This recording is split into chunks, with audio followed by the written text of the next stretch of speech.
তিনটি সময় সূরা কাউসার পাঠ করুন, আল্লাহ পাক রব্বুল আলামিন আপনার ভাগ্যকে পরিবর্তন করে দিবেন ইনশাআল্লাহ। যদি আল্লাহ পাক রব্বুল আলামিন কেউ যদি এমন ভাবে আল্লাহ তাআলার কাছে দোয়া করে, তাহলে আল্লাহ পাক রব্বুল আলামিন তার ভাগ্য পরিবর্তন করে দিতে পারেন। আল্লাহ পাক রব্বুল আলামিনের কাছে ক্ষমতা রয়েছে, আল্লাহ পাক রব্বুল আলামিন চাইলে কারো ভাগ্য পরিবর্তন করতে পারেন। এজন্য আমরা আল্লাহ তাআলার প্রতি পূর্ণ ইয়াকিন রেখে তারপরে এই কাজটা করতে পারবো।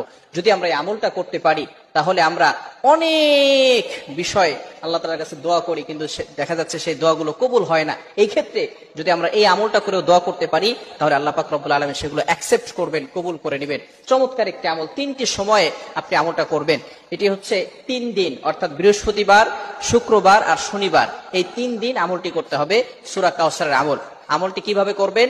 আপনি 3 দিন, বৃহস্পতিবারে এবং শুক্রবারে এবং শনিবারে, এই 3 দিনে বৃহস্পতিবার ফজরের নামাজের পরে 11 বার দুরূদ শরীফ পড়বেন, এরপরে সূরা কাউসার 129 বার পড়বেন বিসমিল্লাহ সহকারে, এরপরে আবার শেষে 11 বার দুরূদ শরীফ পড়বেন।